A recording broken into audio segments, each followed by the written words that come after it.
27 अगस्त 2003। कश्मीर घाटी उस वक्त लिटरली एक फौजी किले में बदली हुई थी। हर सड़क पर नाके, हर मोड़ पर बंदूकें तनी हुई, आसमान में हेलीकॉप्टर की आवाज और जमीन पर जवानों की कड़ी नजर। वजह साफ थी, देश के प्रधानमंत्री अटल बिहारी वाजपेयी श्रीनगर के दौरे पर थे। सिक्योरिटी एजेंसियां हाई अलर्ट पर थीं। ऐसा माहौल कि कहा जा रहा था, यहां परिंदा भी पर नहीं मार सकता। लेकिन इतिहास बार बार साबित करता है कि खतरा अक्सर वहीं से आता है जहां हम सबसे कम उम्मीद करते हैं। उसी सख्त सुरक्षा घेरे के बीच एक आम सा दिखने वाला आदमी साइकिल पर धीरे धीरे पैडल मारता हुआ आगे बढ़ रहा था। उसने पारंपरिक कश्मीरी कपड़े पहने थे, चेहरा साधारण, चाल सामान्य। कोई उसे देखकर 2 बार मुड़कर न देखे। लेकिन असलियत ये थी कि उस साइकिल पर एक चलता फिरता बम बैठा था। प्रधानमंत्री के काफिले से वह मुश्किल से 1 किलोमीटर दूर था। बस एक मौका, 1 सेकेंड और पूरा देश दहल सकता था। रास्ते में बीएसएफ का एक नाका आया। जवानों की नजरें हर गुजरते शख्स को स्कैन कर रही थी। वह साइकिल सवार भी नाके की तरफ बढ़ा। उसने पूरी कोशिश की कि वह आत्मविश्वास से भरा दिखे, आंखों में सीधे देखने से बचता हुआ सामान्य चाल से निकल जाने की कोशिश। कुछ कदम और वह लगभग पार कर चुका था। तभी एक जवान की नजर उसकी मुट्ठी पर टिक गई। उसकी उंगलियां अजीब तरह से कसी हुई थी, जैसे कुछ दबाकर पकड़ा हो। जवान के दिमाग में खतरे की घंटी बजी। रुक जाओ, तुरंत रुको। आवाज तेज थी, साफ थी। वह आदमी ठिठका। एक पल को उसकी सांस अटक गई। अगले ही सेकंड उसने साइकिल छोड़ दी और भागने लगा। बस यहीं से सब साफ हो गया। जवानों ने तुरंत उसे दबोच लिया। तलाशी ली गई तो सबके होश उड़ गए। उसके शरीर पर विस्फोटक बंधे थे, तार, स्विच और पूरा सिस्टम तैयार। वह एक ह्यूमन बॉम्ब था। अगर वह नाका पार कर जाता तो शायद कहानी कुछ और होती। उसे तुरंत हिरासत में लेकर पूछताछ शुरू हुई। पहले तो वह चुप रहा, नाम, पहचान, मकसद कुछ नहीं बोला। लेकिन जब इंटेलिजेंस टीम ने सख्ती दिखाई तो उसकी चुप्पी टूटने लगी। आखिरकार उसने एक नाम लिया। मुझे गाजी बाबा ने भेजा है। यह नाम सुनते ही कमरे का माहौल बदल गया। गाजी बाबा कश्मीर में यह नाम डर का दूसरा नाम बन चुका था। जैश-ए-मोहम्मद का टॉप कमांडर। 2001 में भारतीय संसद पर हुए हमले के मास्टरमाइंड के रूप में जिसकी पहचान सामने आई थी। पाकिस्तान के बहावलपुर से आया यह आतंकी लंबे समय से घाटी में एक्टिव था। विधानसभा पर हमला हो, अमरनाथ यात्रियों पर अटैक हो या बड़े साजिशी प्लान, हर जगह उसकी छाया दिखाई देती थी। वह सिर्फ एक आतंकी नहीं था, बल्कि पाकिस्तान की खुफिया एजेंसी आईएसआई का अहम मोहरा माना जाता था। खुद को वह कश्मीर का ओसामा बिन लादेन समझता था। उसकी सिक्योरिटी भी किसी मिलिट्री कमांडर से कम नहीं थी। हमेशा हथियार बंद लोगों के घेरे में चलता। कहा जाता है कि सोते वक्त भी वह विस्फोटकों से लैस जैकेट पहने रहता था, ताकि कोई उसे जिंदा पकड़ने की सोच भी न सके। ऐसे शख्स तक पहुंचना ही लगभग नामुमकिन था।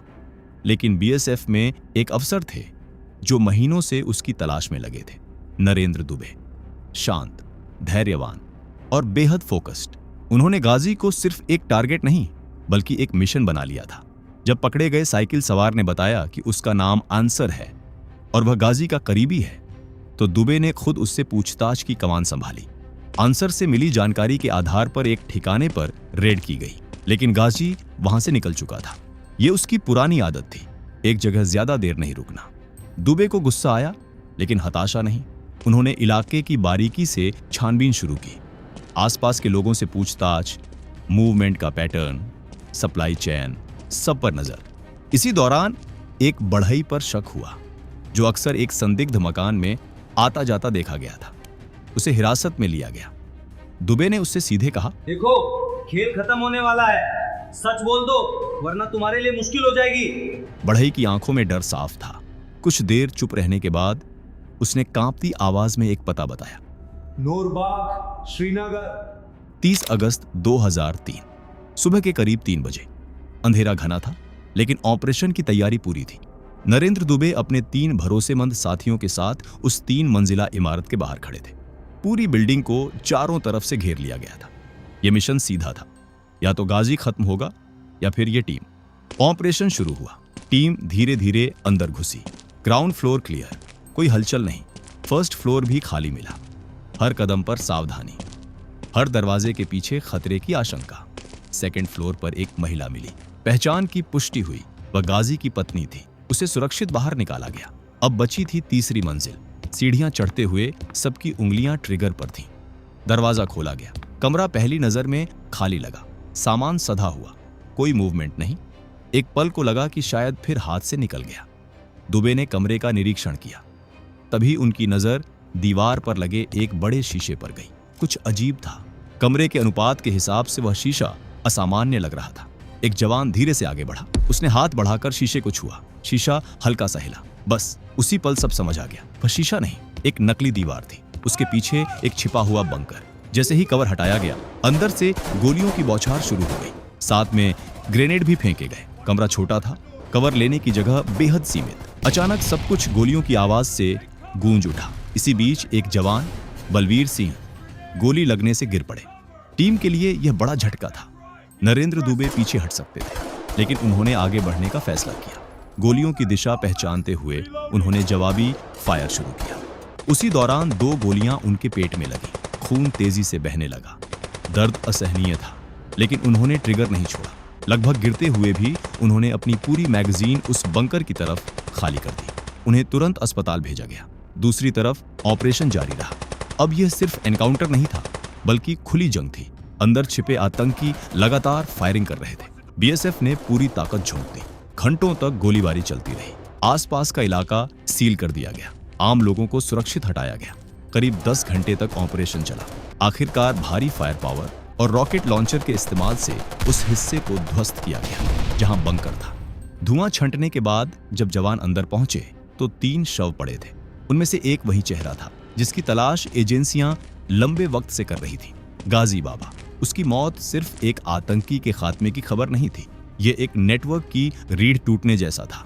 जैश-ए-मोहम्मद को बड़ा झटका लगा। घाटी में उसकी पकड़ कमजोर हुई। कई स्लीपर सेल्स निष्क्रिय पड़े। आने वाले महीनों में बड़े हमलों में गिरावट दर्ज की गई। नरेंद्र दुबे गंभीर रूप से घायल थे, लेकिन जिंदा थे। उनके साहस ने ऑपरेशन की दिशा बदल दी थी।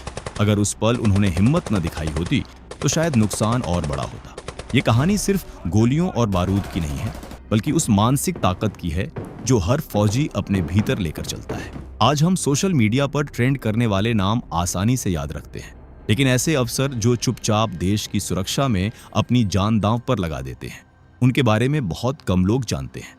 इतिहास की किताबों में उनका जिक्र सीमित रह जाता है, लेकिन जमीन पर उनकी कुर्बानी का असर बहुत गहरा होता है। 27 अगस्त से 30 अगस्त 2003 तक की यह कहानी हमें याद दिलाती है कि आतंक के खिलाफ लड़ाई सिर्फ बॉर्डर पर नहीं, बल्कि शहरों, गलियों और कमरों के अंदर भी लड़ी जाती है। और कई बार जीत 1 सेकंड की सजगता से मिलती है, जैसे उस जवान ने साइकिल सवार की कसी हुई मुट्ठी देख ली थी। अगर उस दिन वह आवाज रुक जाओ न गूंजी होती तो शायद इतिहास की दिशा बदल जाती। और अगर 30 अगस्त की सुबह 3 बजे वह टीम नूरबाग न पहुंची होती तो कश्मीर की कहानी कुछ और होती। यह सिर्फ एक ऑपरेशन नहीं था, यह एक टर्निंग पॉइंट था। वक्त गुजरता है, चेहरे बदलते हैं, लेकिन ऐसी कहानियां हमें याद दिलाती हैं कि देश की सुरक्षा सिर्फ नीतियों से नहीं, बल्कि उन लोगों से होती है जो सबसे आगे खड़े होते हैं। और शायद सबसे जरूरी बात यह है कि हम उन्हें याद रखें, सिर्फ खबर के तौर पर नहीं, बल्कि जिम्मेदारी के एहसास के साथ।